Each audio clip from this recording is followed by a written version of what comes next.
Salut à tous les fans de Plus belle la vie. On se retrouve aujourd'hui pour un épisode absolument explosif, diffusé ce lundi 11 août 2025, le numéro 395 de la nouvelle version sur TF1. Et autant vous dire que cet épisode est chargé en émotions, en révélations et en rebondissements. D'un côté, Jawad, survolté, entraîne Barbara, Thomas et Aya dans une véritable chasse au trésor en plein cœur du Mistral. Une lettre cachée dans une Bible, un braquage d'il y a plus de 20 ans, 8 millions d'euros disparus et voilà que toute la bande pourrait bien se retrouver embarquée dans une quête aussi folle que risquée. Mais pendant que certains rêvent de richesse, d'autres touchent le fond. Laura, suspendue de ses fonctions, découvre que Delma continue de la manipuler depuis sa cellule, et c'est tout un PN de sa vie qui s'effondre. Sa relation avec Morgan est plus que jamais au bord du gouffre, et leur lien fraternel menace de voler en éclats. Heureusement, un peu d'amour vient adoucir ce tumulte. Gabriel et Axel, rayonnants, avancent dans leur projet de mariage. Mais l'arrivée inattendue d'un colis herboriste signé Gladys Dupré, la mère d'Axel, va semer un petit vent de panique et révéler les premières tensions dans leur couple tout neuf. Et puis, coup de théâtre final, Jawad apprend qu'il n'est pas seul sur la piste du trésor de Santoni. Un inconnu a déjà demandé l'emplacement de la tombe, la chasse s'accélère. Le danger se précise. Bref, préparez-vous, car cet épisode est un cocktail d'aventure, de drame, de révélation et de tension familiale, comme seule Plus belle la vie sait en offrir. Dans la cuisine du Mistral, l'ambiance est tendue mais électrisée d'un soupçon d'espoir. Jawad, surexcité, fait les 100 pas devant Thomas, Barbara et Aya, tous les trois installés autour de la grande table. Dans ses mains, la fameuse lettre retrouvée dans la Bible de Christian Santoni. Écoutez bien, Santoni et ses potes ont braqué un fourgon, il y a plus de 20 ans. 8 millions d'euros, planqués quelque part. Et d'après ce que j'ai lu dans la lettre, le trésor n'a jamais été retrouvé. Barbara et Aya échangent un regard incrédule, à la fois captivée et inquiète. Thomas, lui, garde les bras croisés, visiblement agacé. T'es sérieux, là? Tu veux te lancer dans une chasse au trésor comme dans un vieux film de pirates? Mais Jawad continue, intarissable, les yeux brillants. Pas une blague, mec. Le colis, la Bible, la lettre, c'est Santoni lui-même qui a tout préparé depuis les baumettes. Il savait qu'il allait mourir. Il a tout organisé pour qu'on retrouve son magot. Son magot? S'étrangle Thomas. Mais tu te rends compte que c'est de l'argent volé? Jawad hausse les épaules, comme si l'éthique n'avait plus vraiment de place dans leur situation actuelle. Aya, en retrait, semble partager entre excitation et inquiétude. Thomas, lui, est à bout. Moi, ce que je vois, c'est que je dois payer 15 000 euros aujourd'hui, sinon le Mistral coule.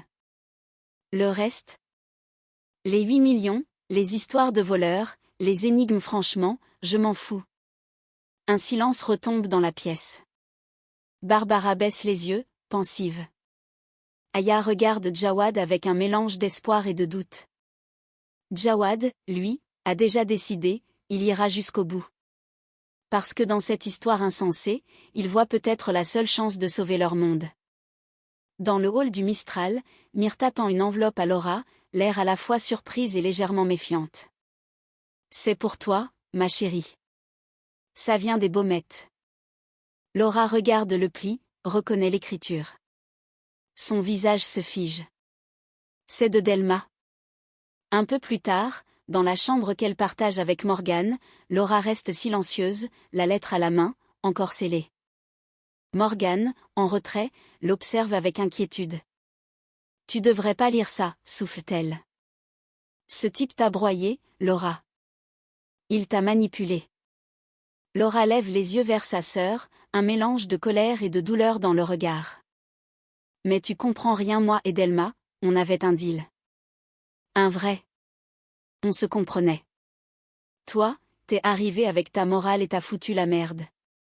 Morgan encaisse le coup, sans répondre tout de suite. Laura détourne le regard embué. T'as tout gâché, Morgan, tu crois que tu m'as sauvé, mais t'as juste tout détruit. La tension est palpable.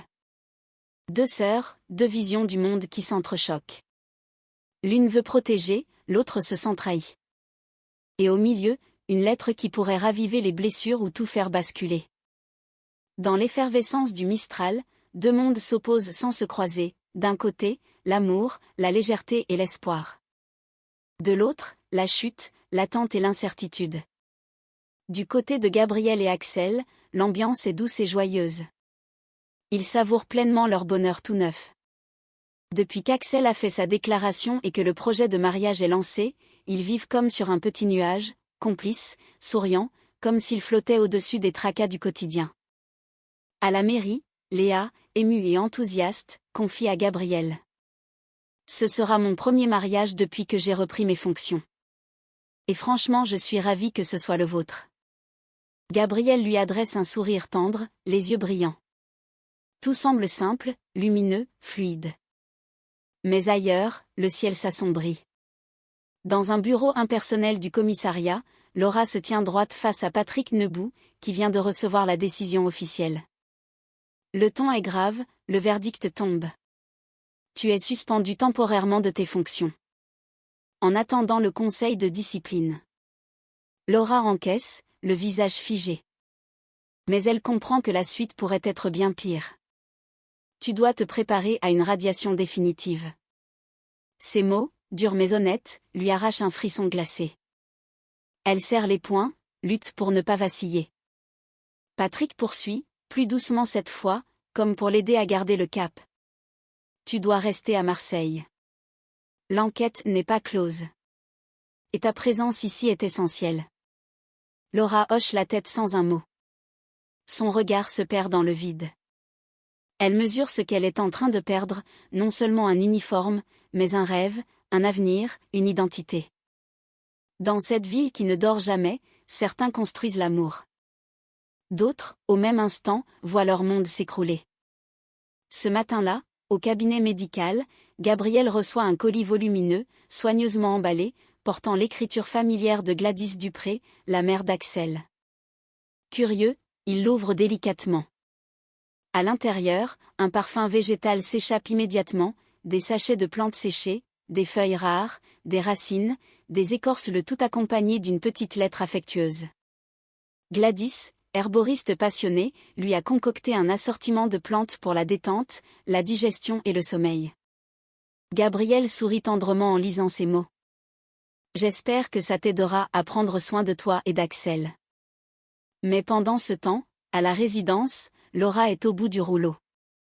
Dans la chambre, elle s'effondre sur le lit, face à Morgane, les yeux cernés, la voix pleine d'amertume. Elle n'en peut plus. Elle vient d'avoir une nouvelle conversation avec Delma et c'est le coup de grâce. Il veut que je m'accuse pour la MDMA. Il dit que sinon, il va prendre trop cher.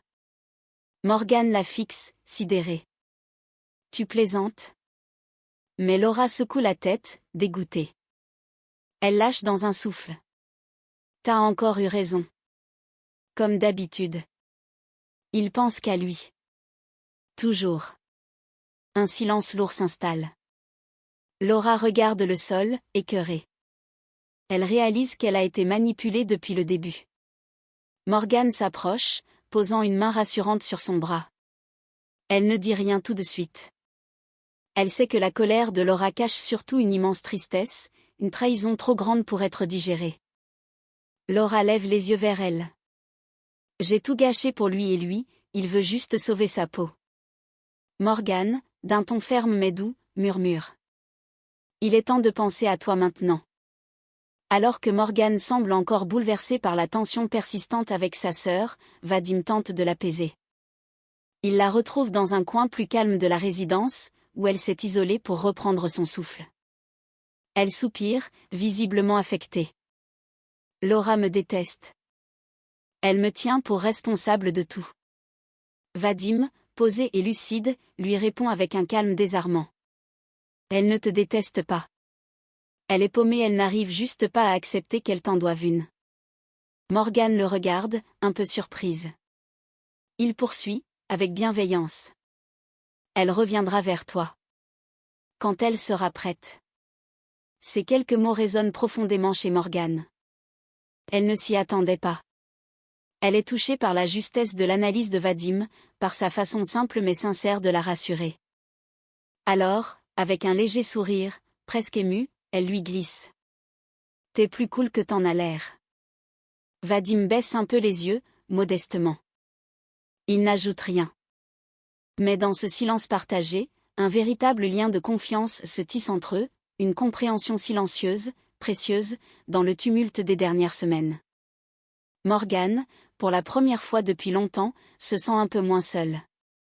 Gabriel débarque au cabinet, l'air agacé, les bras croisés. Léa l'observe du coin de l'œil, elle sent tout de suite qu'il y a un truc qui cloche. Il finit par lâcher, d'un ton sec. « Tu savais que la mère d'Axel était herboriste ? Une vraie.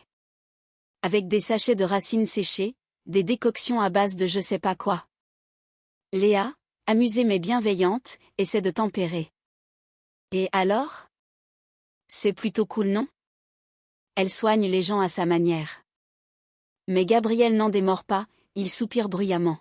« J'ai signé pour vivre avec Axel, pas avec un clan de chamans. J'ai reçu un colis entier rempli de plantes, Léa. Ça sentait la forêt dès que je l'ai ouvert. » Léa tente de détendre l'atmosphère. « Tu vas peut-être découvrir une passion pour la camomille. » Gabriel la fusille du regard avant de se radoucir, plus inquiet qu'énervé en réalité. Le pire, c'est qu'avec Axel, on ne s'est jamais disputé. Jamais. Et j'ai peur que notre première dispute ce soit à cause d'une tisane. Léa éclate de rire, puis se montre plus sérieuse. Écoute, avant de t'emballer, attends de la rencontrer. Peut-être que tu vas l'adorer. Et si ça se trouve, elle lit dans les feuilles de verveine. Gabriel esquisse un sourire malgré lui. Derrière son agacement, se cache en fait une vraie peur, celle que cette nouvelle dynamique familiale vienne perturber l'équilibre parfait qu'il a trouvé avec Axel. Jawad débarque à la mairie, l'air faussement décontracté, mais son regard est déterminé.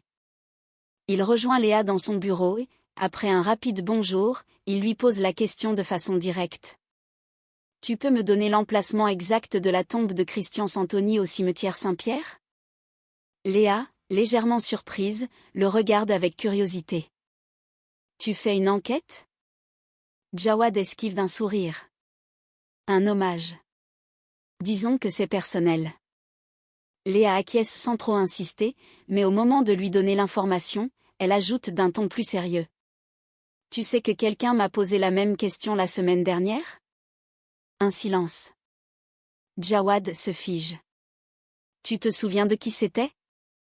Léa secoue la tête. « Non, c'était un homme, la cinquantaine, mais il n'a pas donné son nom.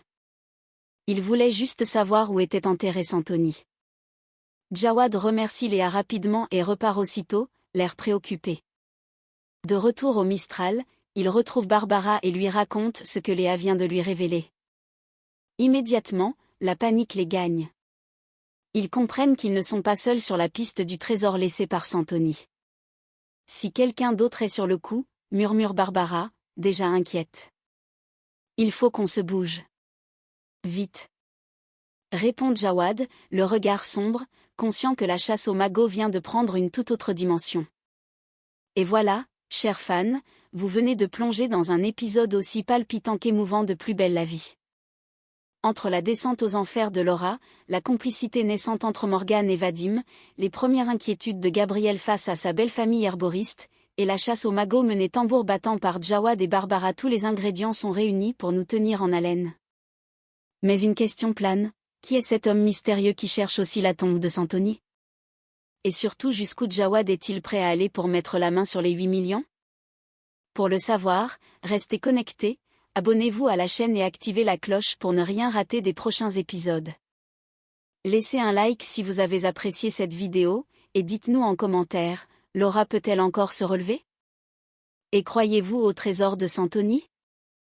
À très vite pour la suite de vos résumés préférés sur Plus belle la vie. Encore plus belle.